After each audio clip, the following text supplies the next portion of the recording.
सभी बच्चों को ग्रीटिंग नमस्कार। तो हमने इंग्लिश के अंदर वर्ब एडवांस टॉपिक स्टार्ट कर रखा है। लास्ट क्लास में एक क्वेश्चन दिया था, वो सभी बच्चों ने बनाया था। लास्ट में एक चीज़ बची थी, वो था अलाउड हिम टू गो।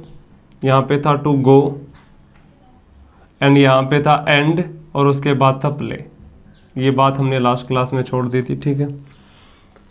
तो एक बात आपको समझनी होगी कि जब भी हमें कंजंक्शन दिखाई देता है एंड, या कंजंक्शन दिखाई दे और, या फिर हमें दिखाई देता है बट, या फिर देन, या फिर एक्सेप्ट।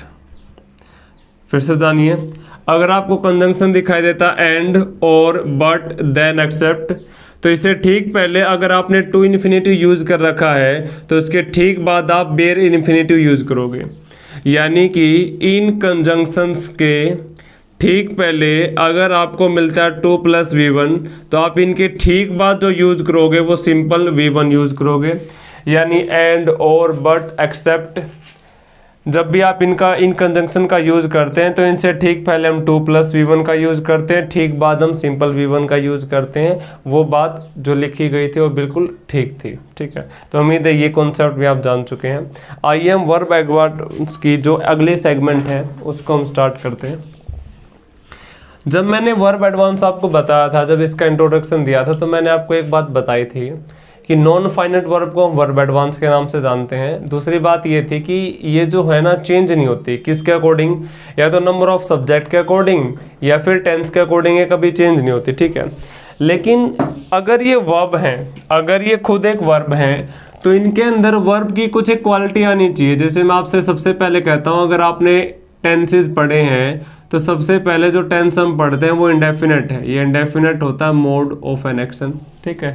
तो आपने कहा कि सर इस नॉन फाइनाइट वर्ब का भी अपना टेंस के अकॉर्डिंग पैटर्न होता है। जिस प्रकार फाइनाइट वर्ब या मेन वर्ब टेंस के अकॉर्डिंग चेंज हो जाती है, उसी प्रकार इनका पैटर्न, इनका मतलब नॉन फाइनाइट वर्ब का पैटर्न भी टेंस के अकॉर्डिंग चेंज होता है। कैसे होता है देखिए। सबसे पहले आप ये पढ़ते हैं इंडेफिनेट।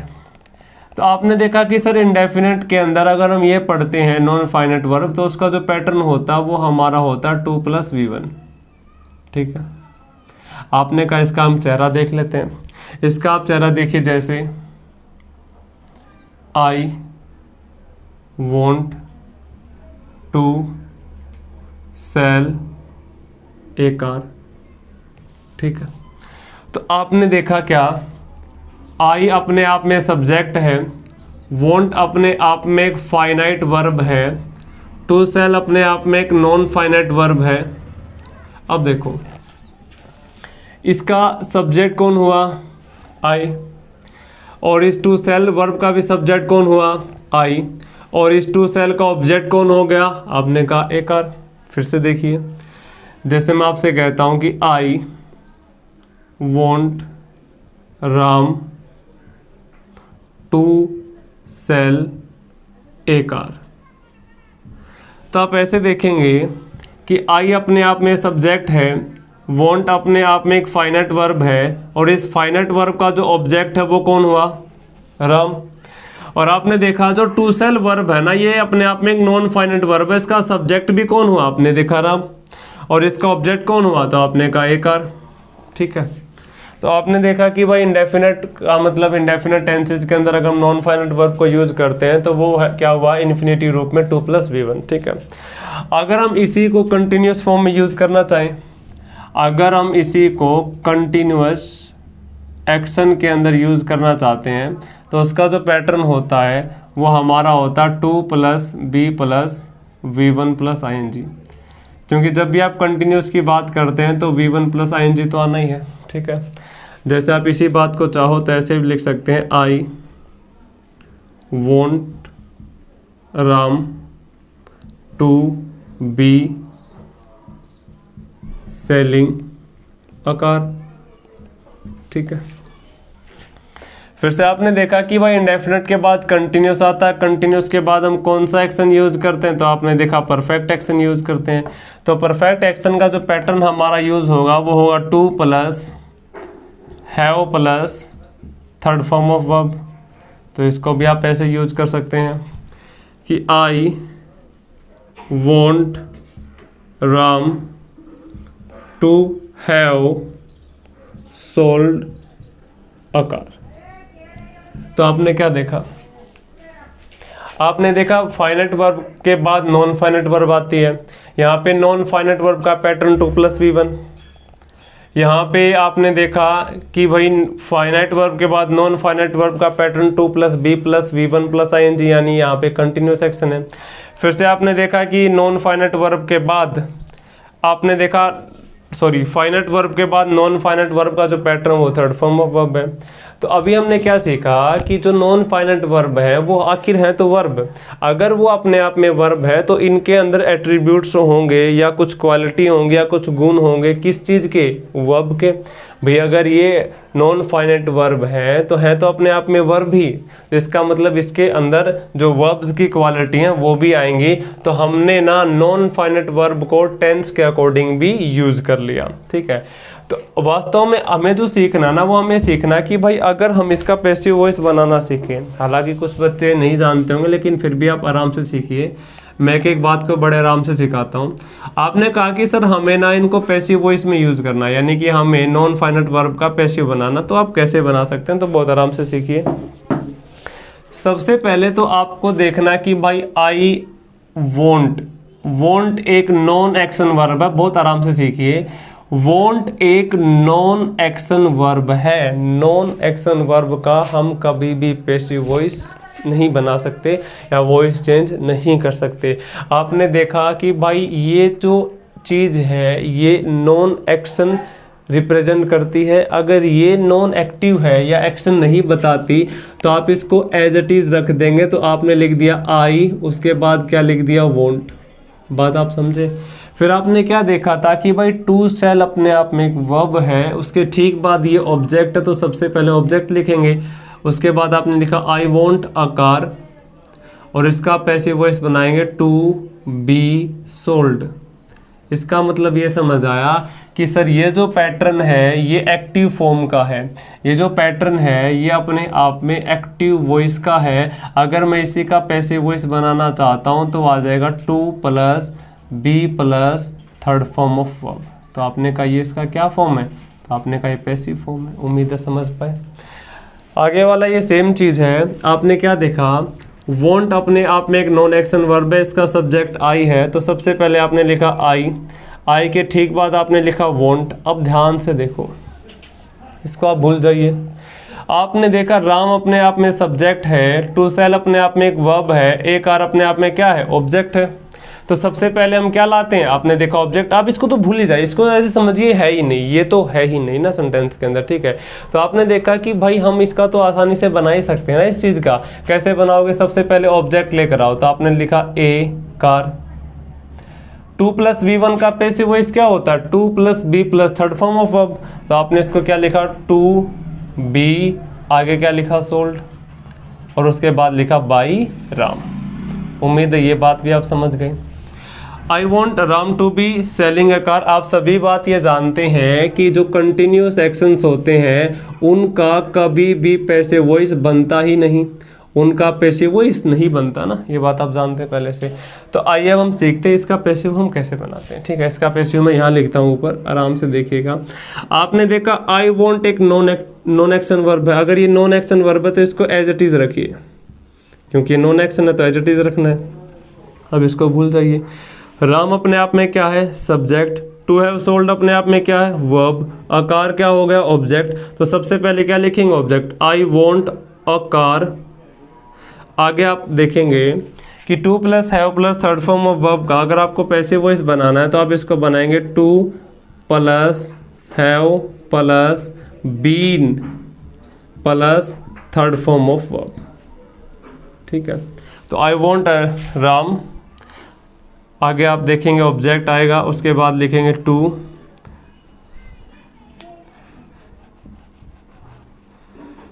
हैव बीन सोल्ड, ठीक है। बाई राम आप लिख सकते हैं बाद में, बाई राम, ठीक है।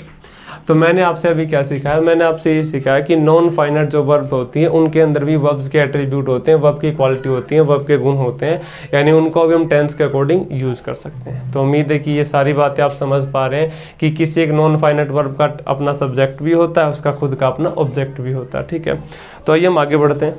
उम्मीद है सारी बातें आप समझ पाए, एक बार फिर से देख लीजिए।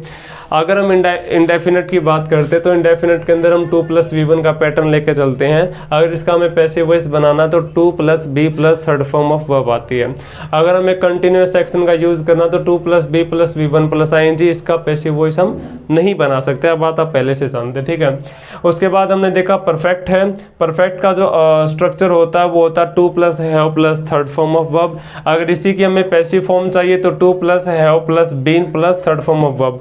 अब आप ये कहेंगे सर इनका यूज क्या है, इनकी एप्लीकेशन क्या है, तो इनका यूज या एप्लीकेशन जो है ना, मैं यहाँ पे एक सेंटेंस लिख के बताता हूँ। उम्मीद है ये बात आप समझ गए ना। हालांकि इनका जो यूज है वो पैसिव वॉइस बनाने में आता है कि हम जो नॉन फाइनाइट वर्ब होती है उनका पैसिव वॉइस कैसे बना सकते हैं। तो आइए एक बार हम देख लेते हैं। देखो, जैसे मैं एक बात लिखता हूँ यहाँ पे, I am sorry to say this, मैंने एक बात लिखी, और फिर मैंने लिखा I am sorry to have said this. ठीक है, दो बातें लिखी। आपने क्या देखा कि भाई एक बार तो मैंने 2+V1 यूज़ कर लिया और एक बार मैंने to have plus third form of verb use किया, टू हैव सेड। ठीक है, तो एक बात आप देखिए आराम से, क्या देखना है कि अगर हम 2+V1 यानी कि इन्फिनेटिव फॉर्म यूज़ करते हैं, अगर हम इन्फिनेटिव फॉर्म यूज़ करते हैं, आप सभी को ये पता है कि भाई इन्फिनेटिव के अंदर, इन्फिनेटिव का मतलब होता है काम अभी हुआ नहीं, काम होना भी बाकी है। भाई 2+V1 क्या होता है, इन्फिनेटिव होता है। इन्फिनेटिव की बात आप जानते हैं कि काम अभी हुआ नहीं, काम होना भी बाकी है। अगर काम होना भी बाकी है, इसका मतलब ये है कि आपने सॉरी बोला और कहने से पहले, एग्जाम्पल के लिए कि आप किसी को कोई चीज़ बताना चाहते हैं, ठीक है, कहना चाहते हैं, और वो चीज़ एक दुखद घटना है, ठीक है, और आप उसको बोलने से पहले बोलते हैं कि भाई सॉरी, मैं तुम्हें जो बताने जा रहा हूँ। ठीक है, कहने का मतलब ये कि कई बार हमारे सामने एक ऐसी कंडीशंस होती हैं, ऐसी सिचुएशंस होती हैं, हमें वो बात सामने वाले को बतानी पड़ती है ना चाहते हुए भी। मान लीजिए ना चाहते हुए भी हमें कोई भी बात सामने वाले को बतानी पड़ती है, तो आप पहले उसको सॉरी बोल देते हैं कि भाई सॉरी, मैं जो आपको कहना चाह रहा हूँ आपको वो दुखद लग सकती है, मतलब वो आपके लिए अच्छी नहीं होगी, समथिंग लाइक दैट। तो आपने बोला कि भाई ये जो सॉरी मैंने बोला ना, ये कहने से पहले बोला है। अब आप ये कहा कि I am sorry to have said this. अब आप जब किसी को कोई बात कह देते हो, फिर से जानिए, अगर आप किसी को कोई बात कह देते हो और कहने के बाद वो उसको लग जाती है, लगने का मतलब उसको अच्छी नहीं लगती है, तब आप उसको सॉरी बोलते हो। सॉरी आपने यहाँ भी बोला, सॉरी आपने यहाँ भी बोला, लेकिन यहाँ कोई बात कहने से पहले, यहाँ कहने के बाद, यानी ये बात आप समझ गए हैं कि ये जो एक्शन है, ये वो एक्शन है जो अभी हुआ नहीं, होना अभी बाकी है, yet to be done। लेकिन ये वो एक्शन है जो हो चुका है, यानी आप ये बात यहाँ समझे, इंडेफिनेट एक्शन वो एक्शन हमें बताता है 2+V1 की फॉर्म में कि कोई भी काम अभी हुआ नहीं, होना अभी बाकी है। तो ये 2+B plus V1 plus ING action हमें बताता कोई भी एक्शन जो कंटिन्यूस है, और ये परफेक्ट एक्शन ये बताता कि कोई भी काम हो चुका है। यानी जिस तरीके से हम फाइनाइट वर्ब को टेंस के अकॉर्डिंग मीनिंग के आधार पर यूज कर सकते हैं, उसी प्रकार नॉन फाइनाइट वर्ब को भी किसी भी सेंटेंस के अंदर हम उसके अलग अलग मीनिंग के हिसाब से हम उसको यूज कर सकते हैं। यही बात तो हमने देखी कि भाई टू से का मतलब अभी कहा नहीं, मैंने किसी भी आदमी को कोई बात अभी नहीं कही है, कहने से पहले मैं सॉरी बोल दिया कि भाई जो बात मैं अभी कहने वाला हूं शायद वो तुम्हें अच्छी ना लगे, तो मैं पहले सॉरी बोल देता हूं। दूसरी है कि भाई मैंने बोल दिया और सामने वाले को अच्छी नहीं लगी, इसलिए मैंने सॉरी बोला कि भाई जो कुछ भी मैंने कहा उसके लिए सॉरी। तो उम्मीद है कि ये बात आप समझ पा रहे कि कब हम इसका यूज करते हैं, इसका एप्लीकेशन क्या है। ठीक है, तो आइए हम आगे बढ़ते हैं, कुछ और बातें जानते हैं। उम्मीद है कि ये बात आप समझ गए हैं। अब हमें जानिए भाई पॉजिटिव वर्ब्स क्या होती हैं। ठीक है, तो इस बात को भी आप आराम से देखिए।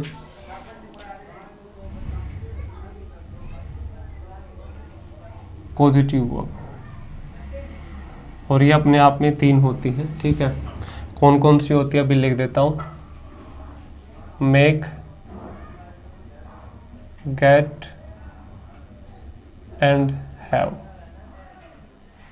अब देखो पॉजिटिव वर्ब होती क्या है, ठीक है, आराम से समझिएगा। देखो क्या होता है कि जैसे हम इमेजिन करते हैं कोई सिचुएशन के लिए, जैसे हम ना किसी के फंक्शन है किसी के घर, हम वहाँ गए, ठीक है। जब हम किसी फंक्शन, कहाँ पे फंक्शन था वहाँ गए, तो वहाँ जाते हैं और मैं एक बात कहता हूँ कि भाई हम खाना खाते हैं या मैं खाना खाता हूँ, तो भाई काम करना जो है, खाना खाने का जो काम है वो मैंने किया, खुद ने किया, ठीक है। दूसरी बात ये है कि भाई सामने वाले वेटर से हम कहते हैं कि खाना खिलाओ, सामने वाले वेटर जो है उसको हम कहते हैं भी खाना खिलाओ। भाई आपने जो पहला काम किया वो खुद किया, मैं खाना खाता हूँ तो मैंने खाना खुद खाया, मैं डूअर हूँ, मैं सब्जेक्ट हूँ। मैं सामने वाले से कहता हूँ खाना खिला, तो खाना खिलाने का काम वो करेगा जो सुन रहा है, इसका मतलब डूअर वो सामने वाला है। जैसे मैं आपसे कहता हूँ भाई मुझे खाना खिलाओ, तो खाना खिलाने का काम आप करोगे तो आप डूअर हो। बात आप समझ पा रहे, क्योंकि खिलाने का काम आपने किया है और खाने का काम मैं किया। अगर मैं खाता हूँ तो मैं डूअर हूँ। लेकिन अगर मैं आपसे कह दूं कि मुझे खाना खिलवाओ, मुझे खाना खिलवाओ, इसका मतलब खाना तो मैं खाऊंगा लेकिन आप नहीं खिलाओगे। अब आप किसी और को इंगेज करोगे, आप किसी और को अरेंज करोगे, वो मुझे खाना खिलाएगा।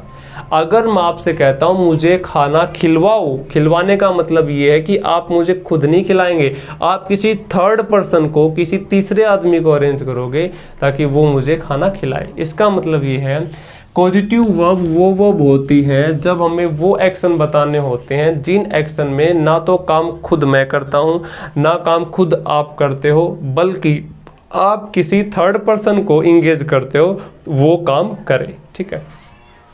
जैसे अगर आप इसकी डेफिनेशन लिखना चाहो तो लिख सकते हो, when any third person is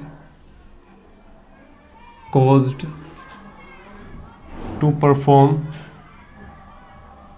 a task. किसी भी काम को करने के लिए जब आप थर्ड पर्सन को कॉज कर लेते हो तो वो अपने आप में क्या होती है, पॉजिटिव वर्ब। तो सबसे पहले जो पॉजिटिव वर्ब है वो आप देखिए बहुत आराम से। सबसे पहली जो पॉजिटिव वर्ब है वो है हमारी मेक। बहुत आराम से सीखना है, ठीक है। जैसे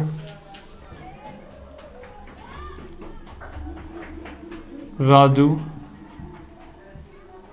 मेड मी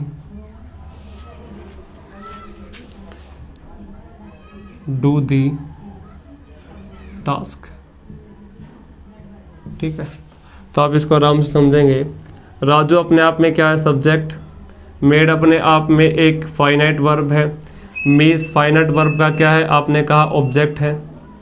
आप इस मी को चाहो तो हटा के यहाँ पे लिख सकते हो राम। तो आपने देखा राम अपने आप में सब्जेक्ट ऑब्जेक्ट हुआ इस मेड का। फिर आपने क्या देखा, डू अपने आप में एक क्या है, डू अपने आप में एक फाइनाइट या नॉन फाइनाइट। अब आपने कहा ये एक नॉन फाइनाइट वर्ब है क्योंकि फाइनाइट वर्ब तो ये आ गई। तो आपने देखा ये अपने आप में एक नॉन फाइनाइट वर्ब है और इसका सब्जेक्ट कौन है, राम, और इसका ऑब्जेक्ट कौन है, दी टास्क। तो आपने देखा कि सर जब भी हम मेड का यूज करते हैं, नहीं राजू ने ना मतलब राम से काम करवाया ऐसा कुछ, ठीक है। तो आपने देखा यहाँ पे इंगेज की बात है, कोज की बात है, तो हमने मेड का यूज कर लिया। अगर आप लोगों को याद हो तो हमने एक बात पढ़ा था बेर इन्फिनिटिव, और वहाँ पे कुछ एक सर्टन वर्ब्स थी जो जिनके बाद हम हमेशा बेर इन्फिनिट यूज करते हैं।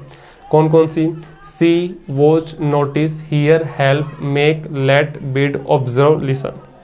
उसमें हमने जाना था कि अगर ये वर्ब्स एक्टिव वॉइस में यूज होती हैं, याद आप लोगों को, अगर ये वर्ब्स एक्टिव वॉइस में यूज होती हैं तो सिंपल V1 का हम यूज करते हैं, याद होगा उम्मीद है। अगर ये वर्ब्स पैसिव वॉइस में यूज होती हैं तो हम 2 + V1 का यूज करते हैं। अगर ये जो वर्ब्स जो हमने पढ़ी थी वेर इन्फिनेटिव वाले, अगर ये वर्ब्स हमारी एक्टिव फॉर्म में यूज़ होती हैं तो इनके बाद हम हमेशा V1 यूज़ करते हैं। अगर ये पैसिव फॉर्म में यूज़ होती हैं तो इनके बाद हम हमेशा 2 + V1 का यूज़ करते हैं। अगर मैं इसका पैसिव वॉइस बनाना चाहूँ तो बहुत आराम से समझना, अगर मैं इसका पैसिव वॉइस बनाना चाहूँ तो कैसे बनाएंगे, देखो आराम से। सबसे पहले आपने देखा ये एक्शन वर्ब, अगर ये एक्शन वर्ब है तो इसका पैसिव बनेगा। तो देखो राजू मेड राम, तो आप सबसे पहले क्या लिखेंगे, ऑब्जेक्ट, क्योंकि ये अपने आप में वर्ब है, इसका ऑब्जेक्ट क्या, राम। तो सबसे पहले आपने लिखा Ram was made to do the task by Raju. फिर से समझिए, ये अपने आप में क्या था, सब्जेक्ट, ये क्या है, वर्ब, ये इसका क्या, ऑब्जेक्ट। सबसे पहले ऑब्जेक्ट, इस मेड यानी सेकंड फॉर्म ऑफ वर्ब को हम वॉज मेड में चेंज करते हैं, उसके बाद टू। अब देखो अगर ये एक्टिव फॉर्म में थी तो सिंपल V1 था, अगर ये पैसिव वॉइस में आ गई तो 2 + V1 है। तो Raju was made to do the task by Raju, ठीक है, sorry, Ram was made to do the task by Raju. उम्मीद है बात आप समझ पा रहे हैं, ठीक है।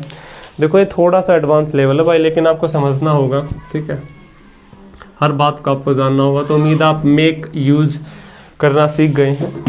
अब हम चलते हैं गेट के ऊपर, ठीक है। गेट, फिर से मैं एक बात यूज करता हूँ, जैसे Rohan got Ram to perform the duty, ठीक है। तो आपने क्या देखा कि रोहन अपने आप में एक सब्जेक्ट है, गोट अपने आप में एक वर्ब है, राम इस गोट का ऑब्जेक्ट है, और राम टू परफॉर्म का अपना एक सब्जेक्ट भी है, और इस टू फॉर्म का जो ऑब्जेक्ट है वो अपने आप में क्या है, टू ड्यूटी, ठीक है। तो अगर आप इसका पैसिव वॉइस बनाना चाहेंगे तो आप कैसे बनाएंगे, राम गोट, गोट अपने आप में एक नॉन एक्शन वर्ब है। अगर ये नॉन एक्शन वर्ब है तो इससे तो हमें कोई लेना देना नहीं भाई। अगर ये नॉन एक्शन वर्ब है तो आप इसको अभी भूल जाइए, अपने आप में क्या हो गया, सब्जेक्ट, और ये अपने आप में क्या हो गया, ऑब्जेक्ट। तो आपने इतनी सी बात को तो एज इट इज रख दिया, रोहन गोट, इसको आप भूल जाइए। अब सबसे पहले क्या आता, ऑब्जेक्ट, तो आपने लिखा द ड्यूटी टू परफॉर्म। यानी जब गेट की हम बात करते हैं तो दो बात आपको याद रखनी है, जब गेट का यूज एक्टिव वॉइस में किया जाता है तो हम यूज करते हैं 2 + V1, लेकिन अगर इसका पैसिव वॉइस में यूज किया जाता है तो बहुत इंपॉर्टेंट बात है और ये आपको याद रखनी होगी, जब भी हम इसका पैसिव फॉर्म में यूज करते हैं तो हमेशा third form of verb he use की जाती है। तो आपने देखा रोहन गोट द ड्यूटी, उसके बाद इसको आप लिखेंगे परफॉर्म्ड बाय राम। उम्मीद है कि ये बात आप समझ पा रहे हैं। अगर हमने पैसिव एक्टिव वॉइस में यूज किया तो इसके बाद 2 + V1 है। अगर हम इसका पैसिव फॉर्म यूज करते हैं तो सिंपल क्या यूज करते हैं, थर्ड फॉर्म ऑफ वर्ब। उम्मीद है ये बात आप समझ पा रहे हैं सभी बच्चे। तो आइए आगे बढ़ते हैं, आगे चलते हैं। आगे हमारे सामने आती है हैव। इसको बहुत आराम से आपको समझना होगा, हैव। जैसे मैं कुछ एक सेंटेंस लिखता हूं, जैसे मैंने लिखा आई हैव माई बैग, एक सेंटेंस। दूसरा मैंने लिखा I have sold my bag. तीसरा मैंने लिखा I have Ravi sell my bag. उसके बाद लिखा I have my bag sold. ये 4 बातें मैंने लिखी, इसको बात आराम से आप समझेंगे कैसे। सबसे पहले आपने देखा हैव की हम बात करते हैं तो ये अपने आप में पोजीशन बताती है। पोजीशन का मतलब होता है अधिकार, यानी जो अधिकार बताते हैं, ओनरशिप बताती है, बिलोंगिंगनेस बताती है, पोजेशन बताती है वो हैव होती है, ये बात आप जानते हैं। आई have my bag, I have my phone, he has a car, ठीक है। तो सारी बातें पोजेशन या अधिकार वाली होती हैं। तो आपने देखा ये अपने आप में क्या हो गया, सब्जेक्ट, ये अपने आप में वर्ब है और ये इसका ऑब्जेक्ट है, ठीक है। फिर आपने देखा आई अपने आप में सब्जेक्ट है और ये हैव अपने आप में यहाँ पे हेल्पिंग वर्ब का काम कर रही है और ये मेन वर्ब है सोल्ड और ये माई बैग इसका क्या हो गया, ऑब्जेक्ट हो गया, ठीक है। अब ध्यान से समझना है, यहाँ पर ये जो हैव है ये पोजेशन बताती है, यहाँ पर ये जो हैव है ये हेल्पिंग वर्ब बनने का काम कर रही है। तो आपने देखा यहाँ पर जो ये हैव है ये यहाँ पर पॉजिटिव वर्ब बनने का काम कर रही है। आपने देखा आई के बाद हैव के बाद रवि, यानी कि रवि को इंगेज किया गया मेरा बैग सेल करने के लिए। आई हैव रवि, यानी रवि पे पोजेशन नहीं भाई, रवि पे यहाँ पे कोई अधिकार नहीं है। तो I have Ravi sell my bag का मतलब है कि मैंने रवि को इंगेज किया कि वो मेरा बैग बेचे, ठीक है। अब इसी का मैं पैसिव वॉइस बनाता हूँ। तो आपने देखा ये जो शब्द है इतना, ये नॉन एक्शन वर्ब है तो ये मैंने इसको इतना रखा। अब आपने देखा ये अपने आप में क्या है, सब्जेक्ट, ये अपने आप में क्या है, वर्ब, और ये इसका क्या हो गया, ऑब्जेक्ट। तो आपने देखा रवि सेल माई बैग, तो यहाँ से स्टार्ट करना है माई बैग। और एक और बात आपको समझनी है क्या, कि हैव को अगर आप एक्टिव फॉर्म में यूज़ करते हो, अगर आप हैव को एक्टिव फॉर्म में यूज़ करते हो और एक्टिव फॉर्म में आपको लिखा हुआ मिलता है डूअर, तो आप यूज़ करते हो सिंपल V1। अगर आप इसको पैसिव फॉर्म में यूज़ करते हो, पैसिव फॉर्म में आपको लिखा हुआ मिलेगा नॉन डूअर। अगर नॉन डूअर आपको लिखा हुआ मिलता है तो आप हमेशा जो यूज़ करते हो वो third form of verb use करते हो। तो I have my bag sold, तो आपने देखा ये इतनी सी बात इतना, तो माई बैग, अब सेल की जो थर्ड फॉर्म है सोल्ड, और यहाँ पे आप चाहो तो लिख सकते हैं बाई रवि, ठीक है।